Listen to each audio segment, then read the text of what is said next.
Buenos días, iglesia. ¿Cómo se sienten en el día de hoy? ¿Bien? ¿Seguro?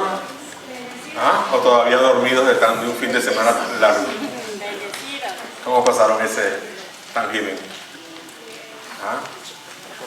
¿Dieron gracias a Dios por todo lo que Dios ha hecho por ustedes durante un año por lo menos? Es la idea, ¿verdad? Que cuando nos reunimos a cenar, el Thanksgiving, comamos lo que comamos, porque algunos no comen el pavo, sino que comen otras cosas, pero podamos dar gracias a Dios en una oportunidad como esa, donde la familia y los amigos muchas veces llenan nuestras mesas.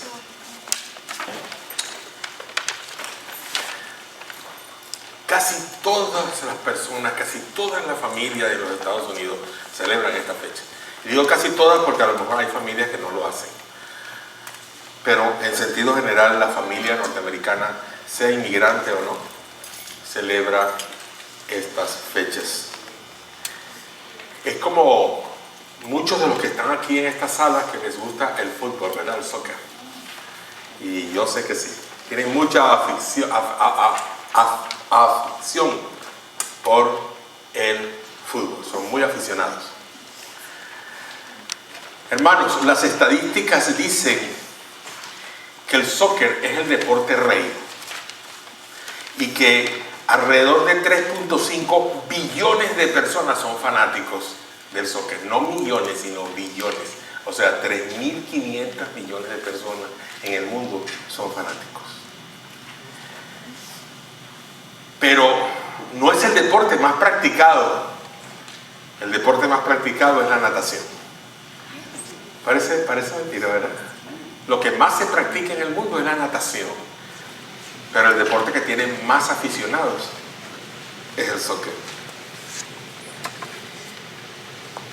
Me quiero concentrar aquí en lo que es la competencia. Lo que es la competencia. En la natación compiten 1, 2 o 3 personas que están compitiendo en la natación. No muchos más, tal vez 6, 7 participantes. Y estos participantes pertenecen a una organización, a una ciudad, a un país. Lo representan tal vez en las Olimpiadas. Eso es más o menos. Pero el soccer no es así. En este juego hay un grupo de hombres que se enfrenta contra otro grupo de hombres. Es un equipo. Y si analizamos el partido, no desde el punto de vista profesional, sino el partido que hacemos en el barrio o en la cancha de la colonia, en cualquier lugar, entre ustedes mismos, entre los niños, los jóvenes, ese partido no profesional, no hay espectadores. Todos están en la cancha. Si vas al estadio a ver a las Chivas, ¿con quién? Con el Cruz Azul, o contra el Cruz Azul, o el América. Y está lleno el estadio de fanáticos. Y abajo está el grupo de futbolistas, pero en el barrio no pasa así. De repente uno se para y mira un rato cómo juegan. A lo mejor están ahí algunos familiares, la esposa, los hijos de alguno de ellos. Y esa es la realidad. Y digo esto porque la iglesia debe funcionar como un partido de fútbol de barrio. Pero también debe funcionar, y sabe que está funcionando, como un partido de fútbol de estadio. Como un profesional. En el partido, todos los del equipo llegan a jugar, ¿o no? Y si falta alguno, métete tú por este y más o menos ahí juegan, porque no hace falta. Y sin embargo, en la cancha profesional ya tienen los jugadores en las bancas. Si pasó algo con alguno, ya traen a otro de la banca y lo sustituyen. Todos juegan. Todos juegan, son un equipo. Todos se combinan. Todos están trabajando juntos. Unos corren hacia una parte, otros hacia otra, pero todos van detrás del balón con el propósito de meter un gol. Es muy difícil, y siempre han dicho los grandes expertos deportistas que en los deportes donde se juega como en el fútbol, si solamente uno quiere tener el balón, es probable que pierdan. Es probable que pierdan. La iglesia debe funcionar como una cancha de barrio donde todos juegan. Hermanos, hay mucho que hacer en la iglesia. Y si todos no participan, la obra puede quedar inconclusa. El que solo se sienta a ver es un simple espectador, como en el fútbol profesional. Un hincha se levanta, sube sus brazos, grita, se pone una playera del equipo, carga una bandera del país. Iglesia, escucha esto. Dios no nos ha llamado para estar jugando en las bancas, para estar esperando en las bancas que me den la oportunidad. Eso no tiene sentido, porque Dios no quiere cristianos sentados. Dios quiere cristianos trabajando. Es cierto que tú debes venir y sentarte para aprender. Porque imagínense que uno esté predicando aquí y todos ustedes estén caminando de un lado al otro. Hay que sentarse y prestar atención como se hace en cualquier salón donde se está enseñando algo. Pero prepárate, porque fuera de este local hay gente que está esperando que tú salgas con las herramientas que conseguiste aquí para implementarlas allá.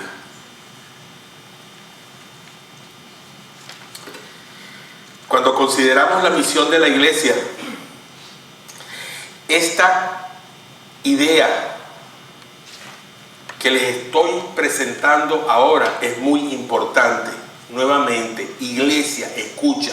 La acción misionera de la iglesia no es algo que solo hacen unos pocos, entre tanto los demás echan porras, como los espectadores del soccer. Cristo le entregó la gran comisión a todos ustedes, no a un pequeño grupo, que se llama Global, o que se llama Alcance, o que se llama Discipulado. Es para todos por igual. La gran comisión es nuestra, y como iglesia todos tenemos que comprender nuestra responsabilidad en las misiones y participar en las misiones de una forma o de otra forma. Ya se entregaron unas tarjetas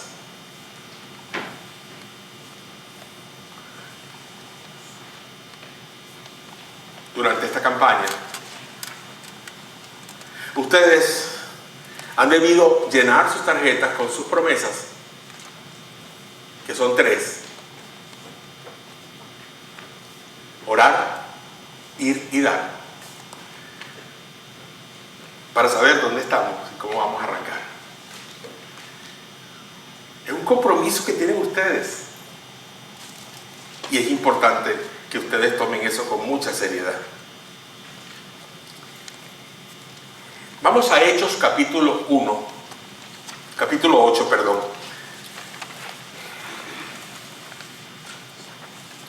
Hechos capítulo 8, versículo 1 al 7.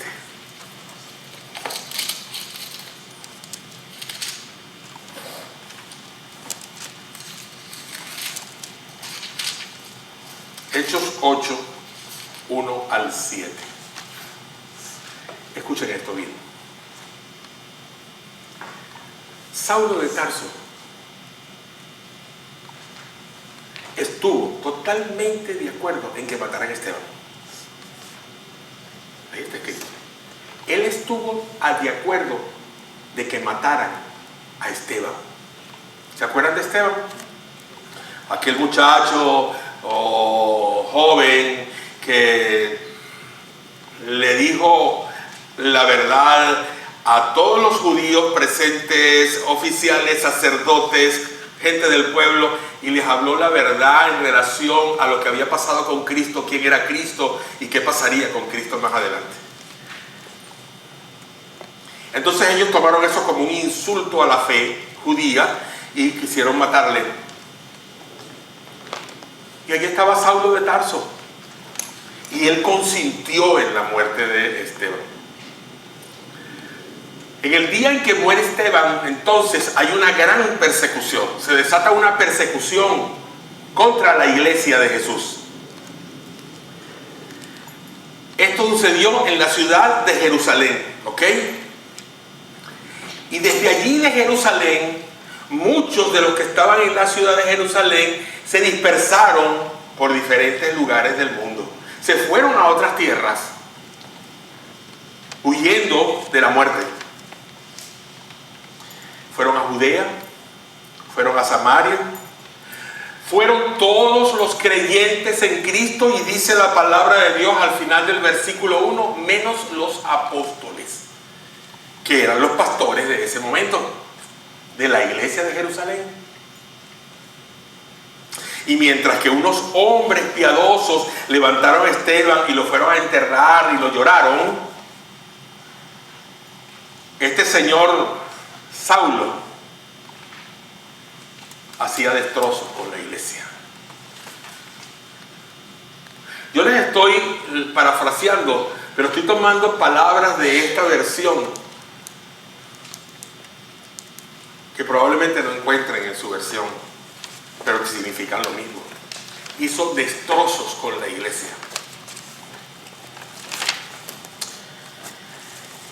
¿Cómo hizo destrozos con la iglesia? Entraba en las casas, arrastraba a los hombres y a las mujeres y los llevaba a la cárcel.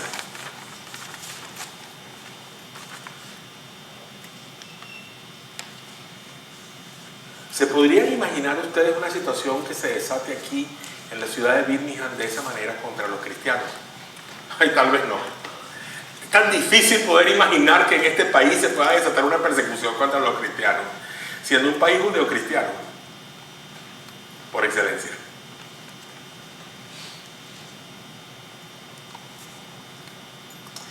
Mientras tanto, los que se habían dispersado, iglesia, aquí presten atención, los que se habían dispersado, ¿qué hicieron? Fueron sembrando el evangelio en el corazón de los hombres, de las mujeres, de los jóvenes, en todos los lugares donde ellos iban.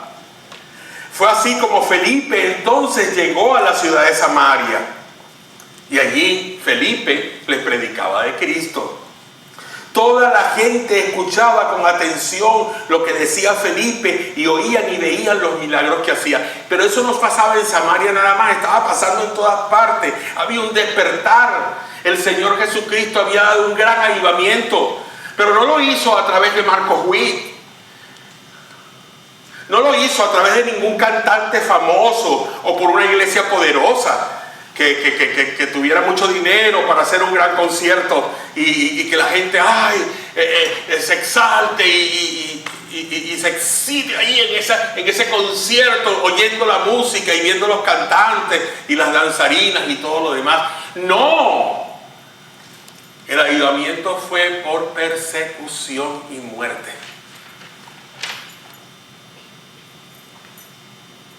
Fue un avivamiento por persecución y muerte.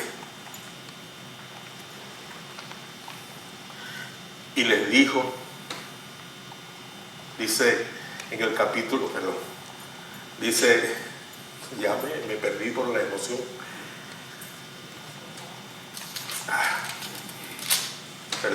Pasé la página sin querer. Y dice, muchos de los que tenían espíritus malignos eran sanados, y los espíritus salían de ellos lanzando fuertes gritos. También muchos de los cojos y los paralíticos quedaron sanos, y había gran alegría en toda la ciudad. Había gran alegría en toda la ciudad. Hay cosas que pasan conjuntamente cuando se predica el evangelio, pero parece que no poner las cosas al revés. Queremos que hayan los milagros sin predicar el Evangelio. Queremos que hayan las señales. Queremos ver que el Espíritu Santo hace una obra en la iglesia. Que viene y hablan en lengua la gente y danzan y hacen una cantidad de cosas, pero no se predica el Evangelio. Nada va a ocurrir si la palabra de Dios no se siembra afuera. Y el hecho de que se siembre la palabra de Dios no garantiza que las cosas van a ser así. Y no lo garantiza, porque la Biblia no está diciendo que lo garantiza. Solo fue algo que ocurrió en ese momento, en aquella época, porque a Dios le plació hacerlo. Pero ahora lo que Dios le place es que tú vayas y lleves el Evangelio a las naciones. Eso es todo. Indiferentemente de que hayan o no hayan milagros, de que hayan o no hayan sanidades, de que vengan o no vengan bendiciones, de que tengas una casa, un carro, televisión, colegio para tus hijos, ropa. Indiferentemente a eso, ustedes se podrán imaginar cómo viven muchos de los misioneros que están fuera, en otras latitudes, en otros lugares del mundo, con todas las necesidades. No crean que los misioneros de hoy en día, los contemporáneos, se llevan mucho dinero. Lo que llevan es muchas ganas de trabajar y un Dios grande que los va a sostener día tras día. Eso es lo único que llevan. En Mateo 28, 18 al 20 ya lo conocemos. Dice el Señor que nosotros tenemos que hacer discípulos de todas las naciones. Dice el Señor que nosotros tenemos que bautizarlos y enseñarles. Dice el Señor que Él estará con nosotros si lo hacemos todos los días hasta el fin del mundo. Así que cada miembro debe entender esta tarea. Usted debe entender la tarea, hermano, hermana. Debe entenderla, debe saber que esta tarea hay que hacerla y cómo se hace. Pero en esta tarea no todos están juntos. Cada quien tiene su lugar en ello. Cada quien tiene su lugar en ello. Y cada quien llega por la mano de Dios para cumplir su tarea en el lugar donde se encuentre. Y usted tiene un lugar en su familia. Ya tiene un lugar en la tarea. Y usted tiene un lugar en la colonia donde vive. Ya tiene un lugar en la tarea. Usted tiene un lugar en el trabajo donde labora cada día, donde estudia. Usted tiene ya un lugar en la tarea. Y en tercer lugar, cada miembro debe ser protagonista en el campo a donde se le ha enviado. Protagonista. No espere que otro venga para hacer el trabajo y luego usted detrás de él se mete. No. Usted es protagonista. Usted debe salir adelante porque Dios lo puso allí para que protagonizara su tarea. Allí. Vamos a ver cómo funcionó esto en la iglesia primitiva. Acompáñenme con su Biblia al mismo libro de los Hechos. En el versículo 1 dice: Saulo estuvo de acuerdo con la muerte de Esteban, y ese día se desató una gran persecución contra la iglesia que estaba en Jerusalén, y muchos se dispersaron por las tierras de Judea y de Samaria, menos los apóstoles. El versículo 4 dice: mientras tanto los que se habían dispersado iban por todas partes anunciando el evangelio. Fue así como Felipe llegó a la ciudad de Samaria y allí les predicaba de Cristo. Ahí está, hermano. De Jerusalén a Judea. ¿No quieren cumplir la tarea? Vamos a empujarlos afuera, pues. Y el Señor decidió que Esteban tenía que morir para que el pueblo fuera perseguido. El Señor decidió hacer que Esteban saliera adelante y hablara lo que tenía que decir, aunque muriera, para que el pueblo pudiera ir a hacer la tarea. La semana pasada miréis, en el artículo que tienen ustedes de la semana pasada y de esta semana en el boletín, ahí están las dos iglesias, las dos primeras iglesias que se mencionan, Jerusalén y Antioquía. Y vemos cómo Dios esparce a la gente de Jerusalén y cómo Dios esparce a la gente de Antioquía. Fue diferente la situación, porque fueron diferentes las acciones, pero aún así salieron las dos a trabajar.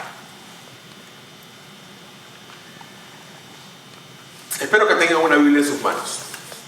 Si no es así, nuestros ujieres se pueden acercar a usted con una de ellas. Capítulo 8, versículo 1 dice: y Saulo consentía en la muerte. Dio testimonio a los judíos, a los sacerdotes judíos, y ese mismo tribunal se convirtió en su verdugo. Dice: en aquel día hubo una gran persecución. El pueblo, la iglesia recién plantada, si se le quiere entender de la manera recién inaugurada, personas como tú y yo, eran esa gente a la cual se le empezó a perseguir. La iglesia de Jerusalén. Ahora, no piensen en la iglesia de Jerusalén como un templo, como un edificio, sino que era un grupo de gentes ya identificadas con Jesús, que en sus casas compartían, que en grupos discipulares compartían, que la gente hablaba unos con otros de Jesucristo y no tenían miedo de hacerlo. Fueron los creyentes, hermanos. Los creyentes los que impulsaron la expansión del Evangelio en el libro de los Hechos. Las personas que predicaron el mensaje de salvación no fueron líderes, fueron el pueblo de Dios. Fueron los creyentes, los líderes se quedaron en el lugar para dirigir desde el lugar las cosas que tenían que dirigir, y estos eran los apóstoles. Por alguna razón así lo quiso Dios. No vamos a buscarle las 5 patas al gato, así lo quiso Dios.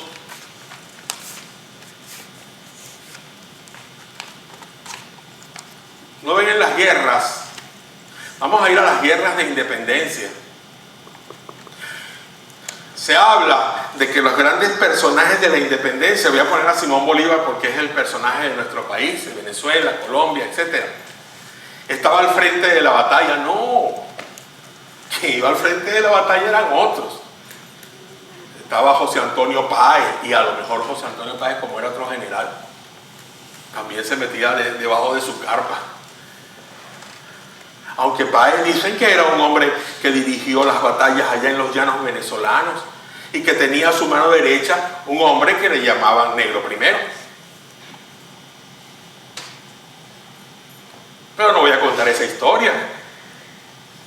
Se cuentan muchas cosas de la valentía de Negro Primero, de Chávez.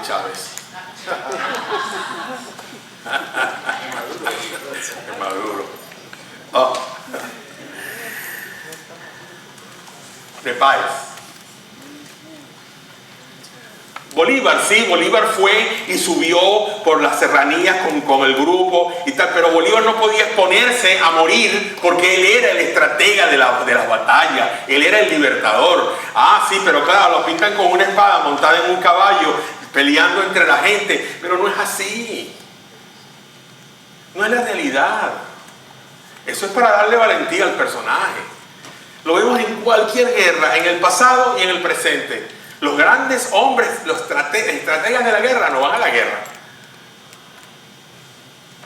El presidente de los Estados Unidos manda a pelear allá en el Medio Oriente, pero él no va allá a pelear con los soldados.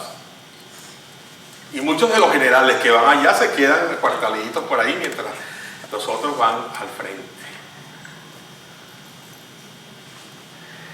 La iglesia, hermanos, son los guerreros de Jesús. Son los soldados de Cristo. Son los hombres y las mujeres que se van al campo de batalla. Y miren, no van a ser atravesados con una espada, ni van a ser clavados con una lanza, ni un fusil les va a quitar la vida. Todo lo contrario, ustedes van a la batalla para dar vida en Jesús. Para dar vida en Jesús. Acuérdense de esta palabra, de esta frase. Dar vida en Jesús a la gente. No para matar a nadie, ni para que ustedes sean muertos. Aunque en algunos casos, en algunos países, matan a los líderes. Los que llevaron la palabra eran personas comunes y corrientes como tú y yo. Algunos de ellos ni siquiera son nombrados por Lucas en este libro de los Hechos. Pero Dios conoce los nombres de esas personas. Pero para nosotros son anónimos, creyentes anónimos que hicieron el trabajo. Existe, hermano, un concepto equivocado que el diablo ha usado para mantener callado a muchos de los que podrían testificar de Cristo. Y es la idea de que el evangelio es solo para creyentes profesionales. Si no hago el curso de evangelización y me aprendo de memoria todo aquello, yo no salgo a evangelizar.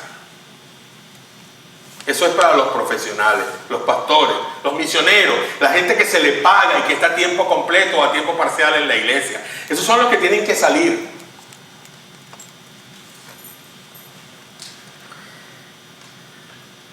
Es esencial que haya en la iglesia personas que se dediquen a servir al Señor, como los pastores. Pero su tarea, a pesar de que tienen que hacer ministerio, no es hacer todo el ministerio. Yo quiero que me acompañen rápidamente a Efesios capítulo 4, versículos 1 al 16.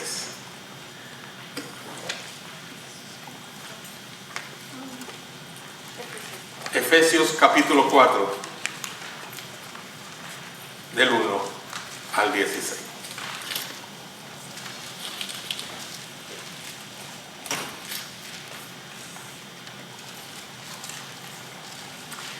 Lean en sus Biblias, voy a leer de la mía, no voy a contar la historia. 4:16 de Efesios, 4:1 al 16 de Efesios dice: yo que estoy preso por causa del Señor, les ruego que vivan como es digno del llamamiento que he recibido, y que sean humildes y mansos y tolerantes y pacientes unos con otros en amor. ¿Dónde estaba escribiendo Saulo la carta? ¿Desde dónde? Desde la cárcel. Procuren mantener la unidad del Espíritu en el vínculo de la paz. ¿Qué le está recomendando a la iglesia? Le está recomendando que vivan con humildad, que sean mansos entre ustedes o entre nosotros, que nos toleremos, que tengamos paciencia, a pesar de, hay que tener paciencia muchas veces, y procurar mantener la unidad en el vínculo de la paz. En el vínculo de la paz. Así como ustedes fueron llamados a una sola esperanza, hay también un cuerpo y un espíritu, un Señor, una fe, un bautismo y un Dios y Padre de todos, el cual está por encima de todo, actúa por medio de todos y está en todos. Pero a cada uno de nosotros se nos ha dado la gracia conforme a la medida del don de Dios. Por esto dice: subiendo a lo alto llevó consigo a los cautivos y dio dones a los hombres. Y al decir subiendo, ¿qué quiere decir? Sino que también primero había descendido a lo más profundo de la tierra. El que descendió es el mismo también que ascendió por encima de todos los cielos para llenarlo todo. Y él mismo, y aquí viene, esto es importante, iglesia, y él mismo constituyó a unos apóstoles, a otros profetas, a otros evangelistas, a otros pastores y maestros, a fin de perfeccionar a los santos para la obra del ministerio, para la edificación del cuerpo de Cristo, hasta que todos lleguemos a estar unidos por la fe y el conocimiento del Hijo de Dios, hasta que lleguemos a ser un hombre perfecto a la medida de la estatura de Cristo.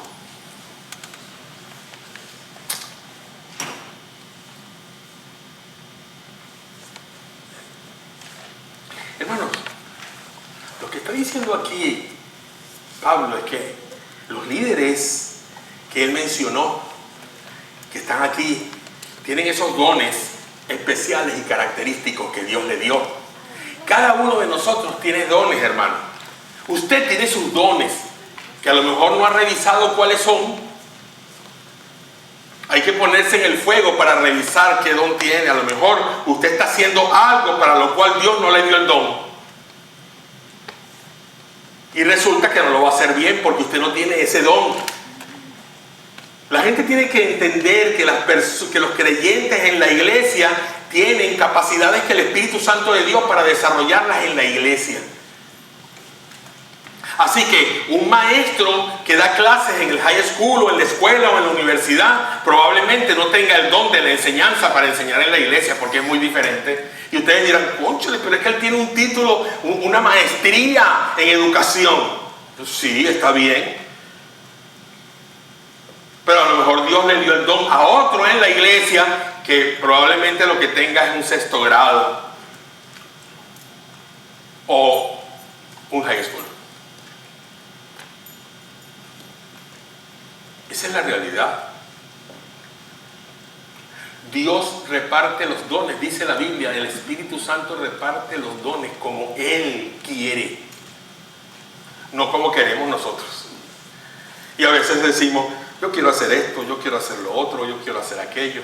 Simplemente porque vemos a otros que lo hacen, yo lo quiero hacer, pero resulta ser que cuando lo haces, al final te das cuenta que no puedes hacerlo.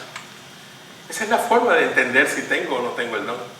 Nadie te va a decir a ti, el Señor no te va a decir al oído, oye, tú tienes tal don. Tú tienes el don del liderazgo de la administración. O tú tienes el don de la hospitalidad. No, eso no. Si tú sientes que tienes el don, practícalo. Pídele a tu pastor, pídele a la iglesia que te ponga en algún lugar para practicar. Y cuando o tu pastor o la iglesia o tú mismo vean que no eres bueno para eso o buena para eso, simplemente déjalo, porque tu don está en otro lugar de la iglesia misma.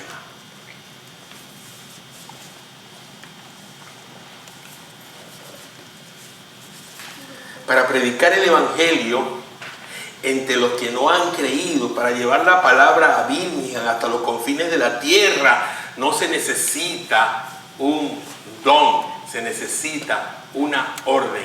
Los pastores, los líderes enseñan a la iglesia y la iglesia debe salir a hacerlo.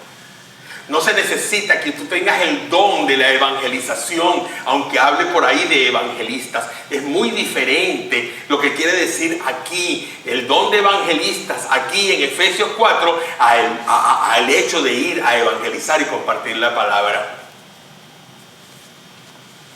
Es muy importante. Y los primeros creyentes entendieron esto muy bien y fue por eso que la iglesia creció rápidamente en aquel tiempo. Y ese es el resultado que vemos en el libro de los Hechos. En nuestro presente, iglesia, vemos cómo ha crecido el evangelio alrededor del mundo. Cuando nosotros miramos y hacemos las estadísticas vemos cómo ha crecido el evangelio alrededor del mundo. Miren, hoy en día vemos que se repite lo mismo alrededor del mundo. En China, por ejemplo, el número de creyentes creció de más o menos de 1 millón a 85 millones de creyentes en 40 años de predicación. ¿Saben lo que eso significa, hermano? De 1 millón a 85 millones de cristianos en 40 años. Pero fueron solo los pastores los que predicaron, no hubiera crecido casi. Si los pastores solamente hubiesen salido a predicar, hermano, no hubiese crecido el evangelio de esta manera. Quizás en los 40 años hubiesen logrado 1 millón. Quizás, tomando en cuenta de que el Señor llamará a muchos pastores. Fue la iglesia de la China, fueron los creyentes, fueron los santos de la China. Escuchen estas estadísticas, hermano. En el año 2004, hace solo menos de 12 años, la Convención Oriental Bautista en Cuba registró 25,000 profesiones de fe. Oigan eso, hermanos. En el año 2004, en Cuba, solo una convención, la Oriental Bautista de Cuba, registró 25,000 profesiones de fe. Una sola convención, sin tomar en consideración las otras convenciones y las otras denominaciones.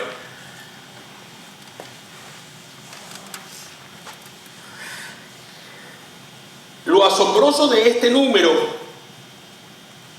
fíjense, lo asombroso de este número, 25,000 profesiones de fe, no es tanto el número, es que solamente habían 309 iglesias en ese momento.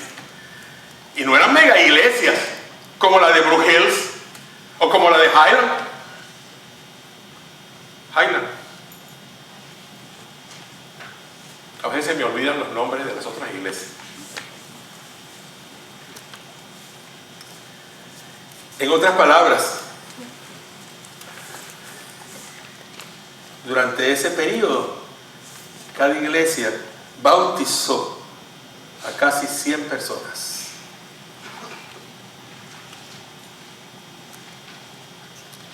Se da cuenta que estas cosas tecnológicas vienen y se congelan. Ahora sí.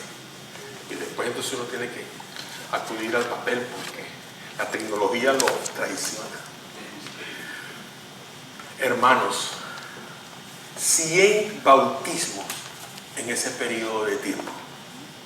El fruto se debió a que hubo 988 misioneros laicos y 2.234 casas de grupos pequeños que alcanzaron a los cubanos. No fue la gente que salió a tocar puerta por puerta.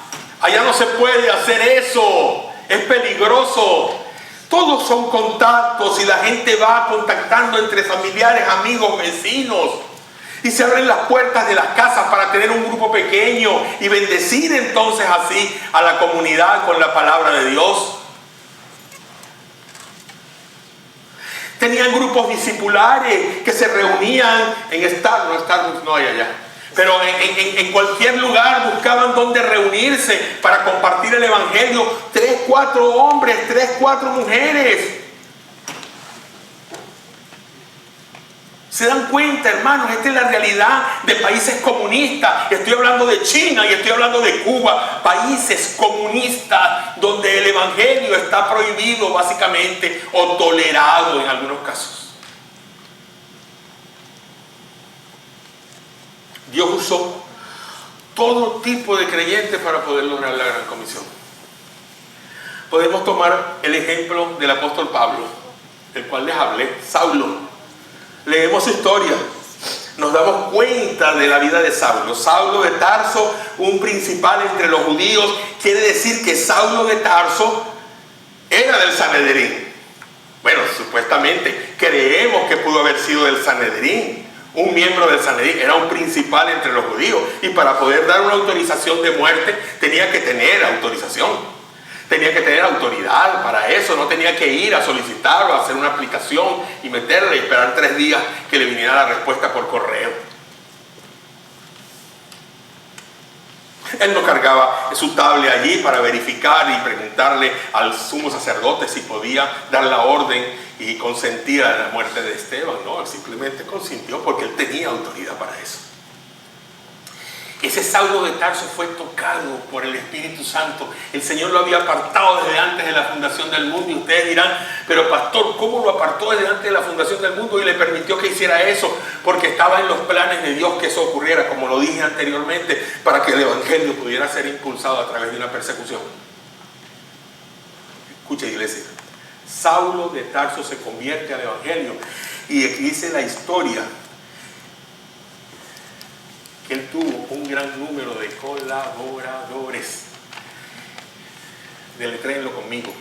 Colaboradores. Así por sílabas. Todos. Colaboradores. Métanse eso aquí y aquí. Colaboradores.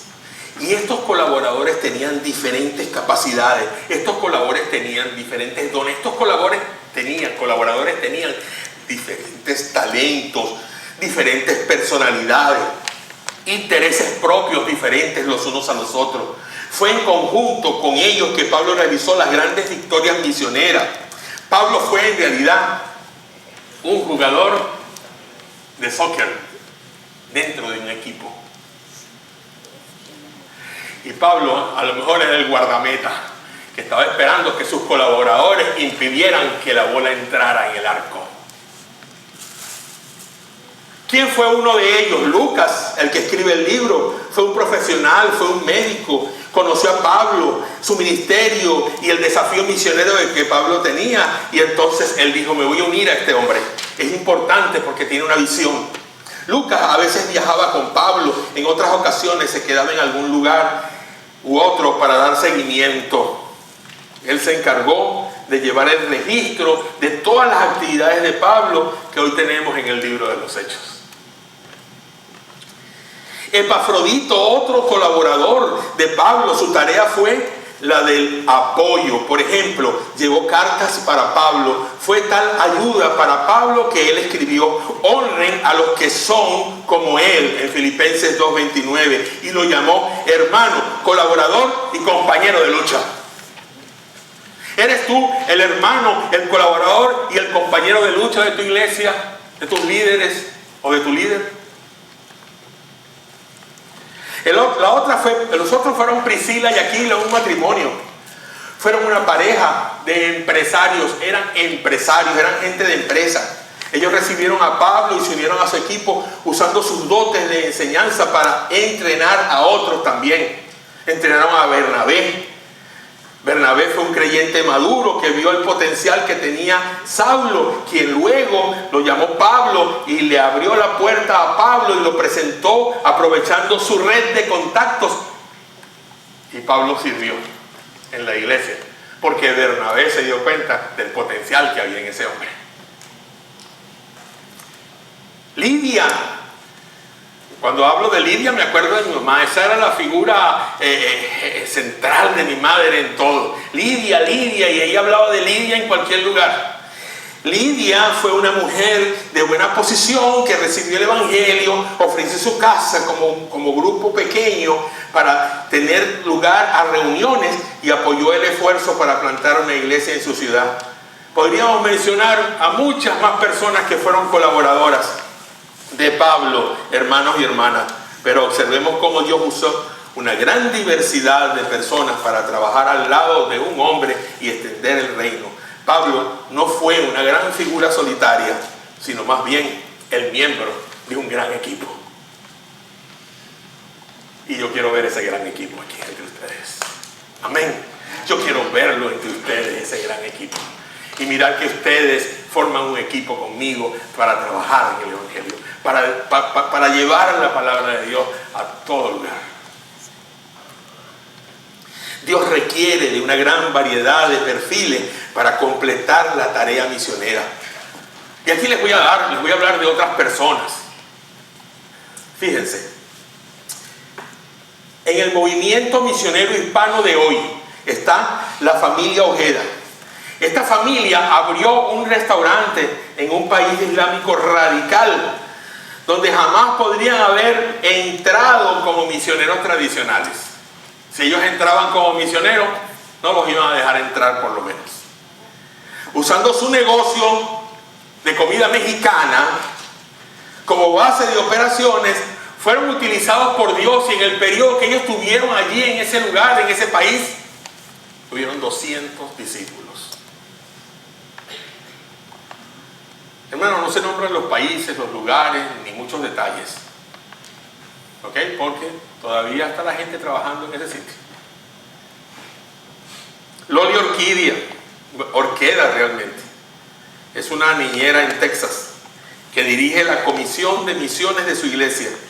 Esta iglesia recientemente envió un equipo a un país del norte de África, y ella está al frente dirigiendo. Y ya enviaron, en una iglesia hispana, y ya enviaron una persona como misionero para vivir en un país del norte del África y llevar el evangelio a la gente allá. No es un viaje de una semana o 15 días, que está bien, como muchos de nosotros hacemos, porque simplemente vamos a ayudar, a compartir el evangelio con la gente en ese tiempo y ayudar hombro a hombro en necesidades que tienen las iglesias y los cristianos allá. Y es bueno que vayamos y nos fijemos en las necesidades. Muchas de esas personas que van en esos viajes cortos, después regresan para quedarse mucho más tiempo.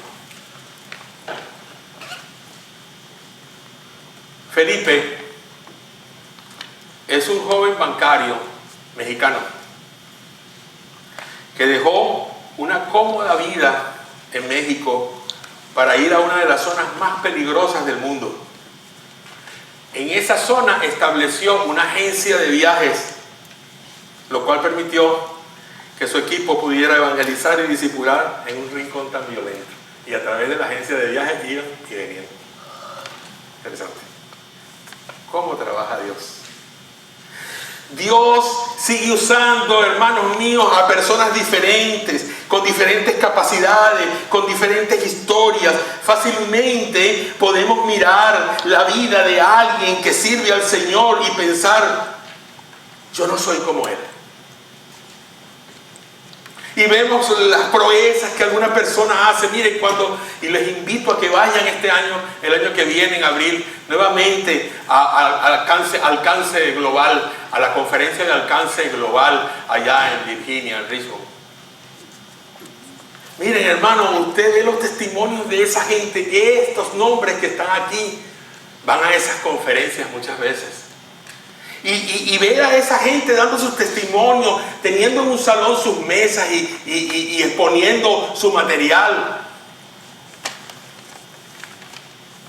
Se enciende el fuego, el deseo de poder participar con esa persona en lo que está haciendo. Y no es ir allá nada más, porque a lo mejor no podemos ir, pero sí podemos viajar de rodillas para apoyar a esas personas. Si podemos, hermanos míos, sacar nuestra billetera o nuestra chequera y apoyar a esas personas. Porque así como puedo apoyar a mis hijos para que crezcan como profesionales para el día de mañana, también puedo ayudar a alguien para que dé frutos de cristianos en países donde está prohibido el evangelio. Yo no soy como él. Yo no puedo servir al Señor así, de esa manera.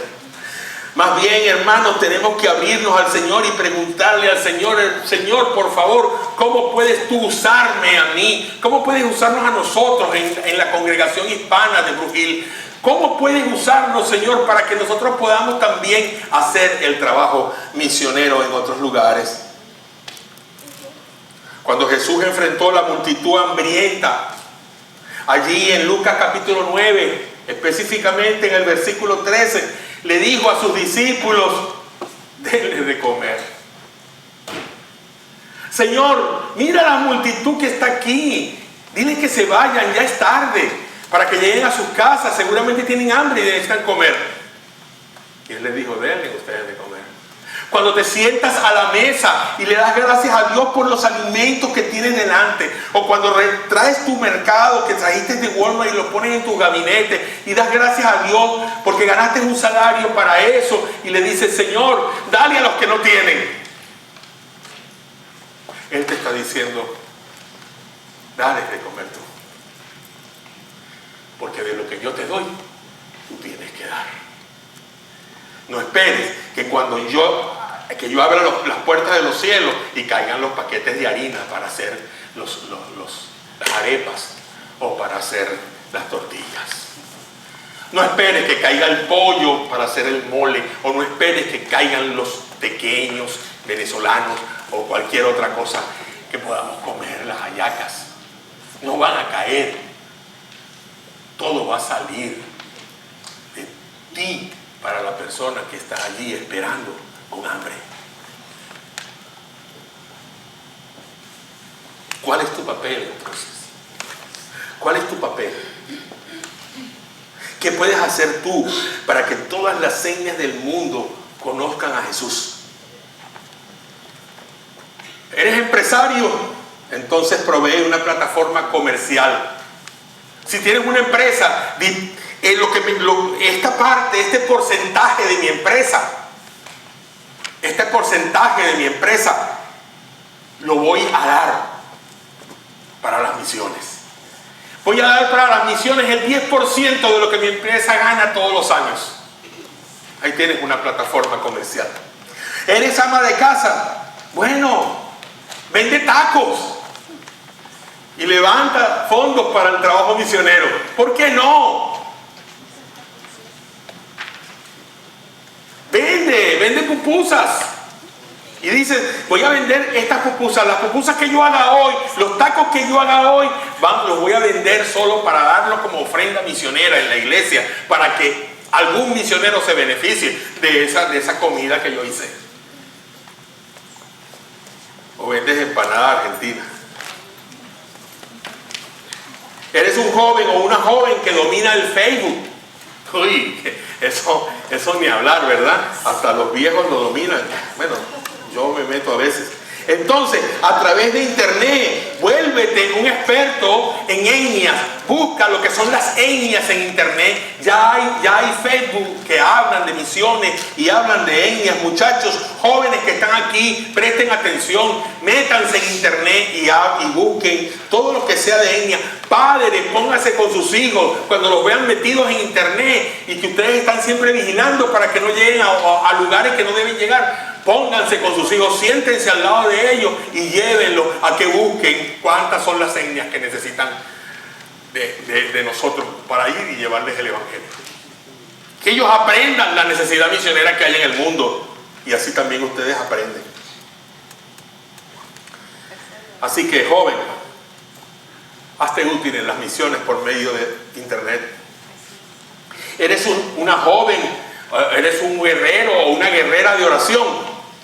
Entonces, crea un grupo de intercesión en tu casa y ora cada semana con un grupo de intercesión para que haya oración por esos misioneros. Ahí están. Y vamos a seguir trayendo material con nombres, con lugares donde hay pueblos que no han sido alcanzados, iglesias que están siendo perseguidas, misioneros que están yendo a lugares difíciles. Tú puedes ser, hermano, escucha, hermana, tú puedes ser un representante de un misionero en la iglesia para que no lo olviden. Y tú adoptas el nombre del Perico de los Palotes que se encuentra allá en Asia, al sur de Asia, en la India o en la China, y está allá luchando contra todo viento y marea para sembrar el evangelio. Pero Perico de los Palotes a veces necesita comer, necesita ponerse un par de zapatos, necesita ir al médico. Y tú lo estás cubriendo no solo en oración, sino con tu dinero, y además lo promocionas en el grupo de misiones de tu iglesia para que ayudemos a Perico de los Palotes. Tú puedes ser un colaborador del equipo de Global y hacer que toda la iglesia se inflame del espíritu misionero. Se contagie de un espíritu misionero. Tienes el corazón puesto en las misiones, trabaja entonces por ello. Evangeliza a la gente que tienes aquí en Birmingham, al que está a tu alrededor, pero no te olvides que fuera de aquí hay grupos que nos necesitan. Tú puedes ser, por último, misionero a corto plazo, dispuesto a ir a una etnia no alcanzada. No olvides tu papel, tu lugar en la tarea. Todos tienen cabida, hermanos. Todos pueden participar para exaltar el nombre de Jesús.